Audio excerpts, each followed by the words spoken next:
नियम तोड़ने पे ही कष्ट होते हैं, हमेशा ध्यान रखो। प्रकृति के नियम तोड़े संकट मोल लेने जैसा है। 2-3 बातें ध्यान रहेंगे तो हमेशा अच्छे बनेंगे। जैसे 100 में से 2-3% लोग जरूर आते हैं लौट के, गुरुजी अभी हमें एक कष्ट है। उसके पीछे कारण क्या होता है कि उनको अपनी समस्या सबसे बड़ी ये है कि दरबार के नियम पालन नहीं करने।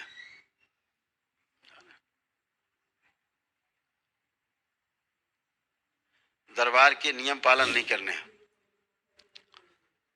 नियम नहीं पालन करने तो कष्ट आएंगे निश्चित। जैसे जब आप को बोला जाता है कि आप संकल्प जो आपके जो प्रार्थना है आपकी वो जरूर करेंगे, संकल्प जरूर करेंगे। अभी क्या सोच में आदमी के रहता है कि हमने अनुष्ठान हवन कर लिए और अब सारी जिम्मेदारी भगवान की हो गई, अपना काम तो हमने कर दिया, अब सब भगवान जाने। ऐसा नहीं है, ऐसा होता नहीं है। हमेशा ध्यान रखें कि हवन या अनुष्ठान करने से जो ऊर्जा उत्पन्न होती है वो ऊर्जा आपके पास संग्रहित रहती है, स्टोर रहती है।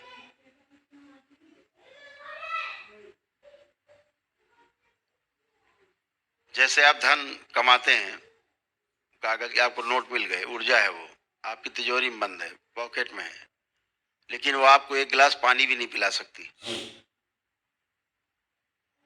आप अटैची में नोट भर लीजिए, बैठ जाइए कि चलो हमको दिल्ली ले चलो, नहीं ले जा सकती।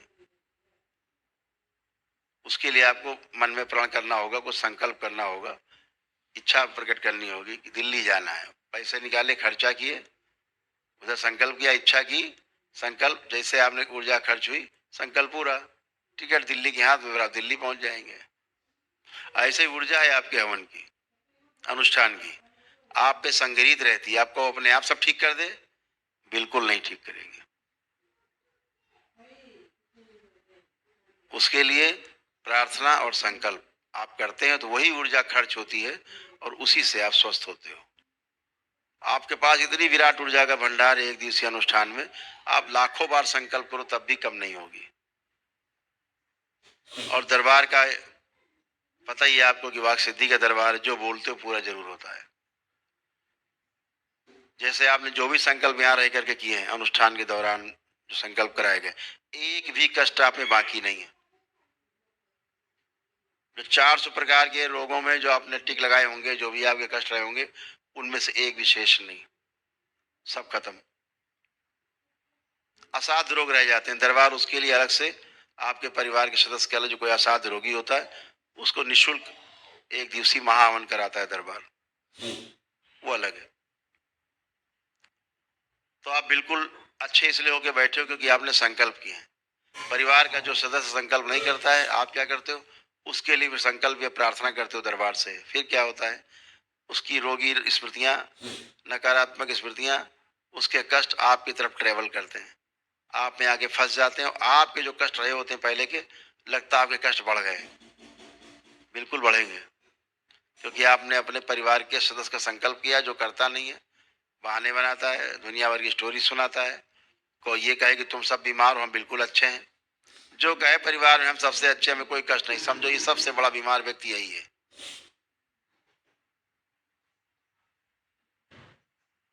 तो अब आप संकल्प प्रार्थना करोगे तो कष्ट आएंगे, नियम है। तो या तो डीएनएस निकाल बाहर करो तो उसको समझ में आ जाए, अंग्रेजी बोलता है जो, अपने आप ठीक हो जाएगा वो सर पटके के बाद में। या फिर अगर आप साथ रखते हो, संकल्प करते हो, प्रार्थना करते हो, तो फिर आप उसके कष्ट आएंगे तो धैर्य रखिए। आपको पता है कि आप आग में हाथ दे रहे हो तो जलेगा। अब आपको लगे कि नहीं,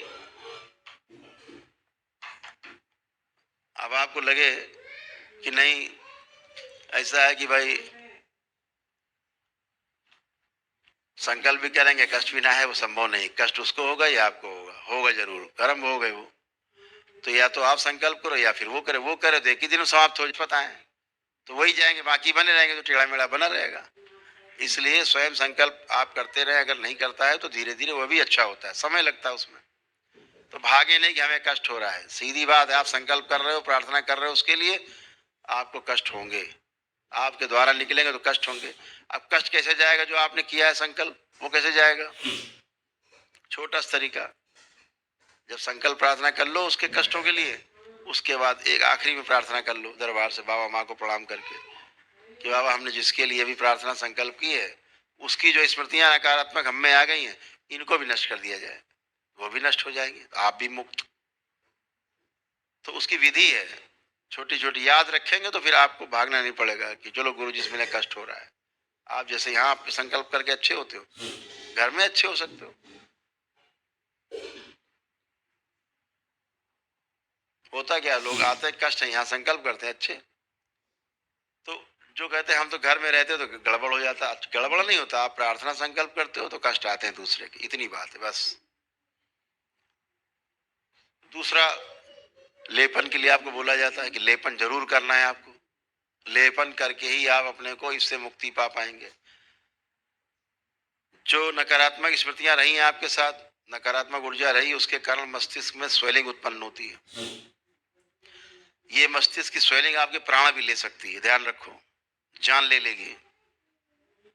यही भ्रम उत्पन्न करती है, बुखार से लेकर कैंसर एड्स तक यही सूजन पैदा करती है। इसी सूजन के कारण रोग बनते हैं। आपको लगता है सूजन, अरे कोई बात नहीं तो ऐसा ही है, ऐसा ही नहीं है, ये वैसा ही है, प्राण लेने वाली। और संसार में पूरे विश्व में ऐसी कोई दवा आज तक बनी नहीं कि आपके मस्तिष्क की सूजन को हटा सके, ये भी ध्यान रखना। ये बाबा माँ की कृपा से जैसे उनके द्वारा सिद्ध हवन है, तुरंत फायदा देते हैं, इमीडिएट इफेक्ट, वैसे ही तुरंत फायदा देने वाला लेप यूनिक द्वारा सिद्ध है, ये सिद्ध लेप है। जब आप लगाते तो आपके मस्तिष्क सूजन जाती, धीरे धीरे पागलपन जाता है, तमाम प्रकार के जो कष्ट होते हैं वो चले जाते हैं।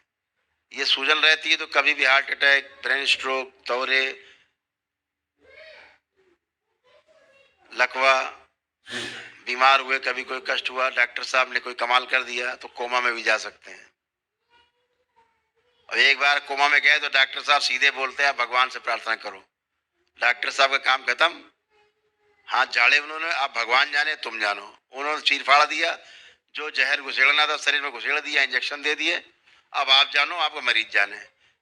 साइन आप पहले कराए हो, मर जाए तुम्हारी उनकी जिम्मेदारी, डॉक्टर साहब कोई जिम्मेदारी नहीं है। अजीब व्यवस्था है, कर डॉक्टर साहब रहे, मर जाए तो कोई जिम्मेदारी भी नहीं है। आप मुस्कुराते हुए साइन कर देते हो, हाथ जोड़ के पैर पकड़ के साइन कर देते हो, लाओ डॉक्टर साहब जल्दी साइन कर दे। तो इस सूजन से बचना है। ये सूजन रहेगी तो आपके अंदर भ्रम पैदा करेगी, रोग नहीं है तो भी दिखाएगी, कष्ट नहीं तो कष्ट दिखाएगी, जहां रोग है दिखाएगी नहीं, जहां रोग नहीं है वहां दिखाएगी। इसलिए इस सूजन से मुक्त होने के लिए लेपन आवश्यक है। सामान्य रूप से 3 माह, लेकिन जो डिप्रेशन में रहे, एंजाइटी में रहे, तमाम प्रकार के मानसिक रोग रहे, पागलपन जैसा गुस्सा रहा है, तोड़ फोड़, उठा पटक, पेशी जैसी स्मृतियां रही हैं, पागलपन रहा है, तो ये सब के लिए 6 माह या उससे अधिक लेपन कर सकते हैं। तो ये चीजें जाए, गंदगी जाए, सूजन जाए तो आपके तमाम कष्ट और रोग जाते हैं। असाध्य रोगों में ज्यादा समय तक लेपन करना पड़ता है। मुख्य आपके मस्तिष्क का ही मामला है। आपने समझो कि पैर में दर्द हो रहा तो पैर में है, वो दिमाग में दर्द है। अभी सुला दिया जाए तो पैर का दर्द खत्म, मस्तिष्क सो गया, अब कहाँ दर्द है? तो दर्द मस्तिष्क में ही है, पैर में नहीं है, ध्यान रखो। तो मस्तिष्क के कारण ही आपको सारी समस्याएं हैं, इसको ठीक रखो, सब ठीक रहेगा। पेशियां आती, लोग झूमते जामते हैं, भूत प्रेत नकली नाटक चलता है, हो करके ये आ गए चले गए। ऐसा कोई भूत प्रेत नहीं होता कि आपको खा जाए, मार डाले। व्यवस्था है प्रकृति में, प्रकृति में व्यवस्था बनी हुई है। अगर आपके प्राण संकट में है, जा सकते हैं प्राण, तो आपके पितरों की वजह से जा सकते हैं। बाहरी ये सब जो नकली नाटक है, भूत प्रेत वाले, इससे नहीं जा सकते। इससे आप संकट में रहेंगे, कष्ट में रहेंगे, उठा पटक करेंगे, चिल्लाएंगे, सूजन रहेगी मस्तिष्क में, उसका फायदा उठाएंगे। लेकिन प्राण लेने वाला जो संकट है वो पितरों का है, उनके कारण ही आप इस दुनिया में आए हो। उनका मकान है ये, आप नहीं निकाल सकते उनको ऐसे।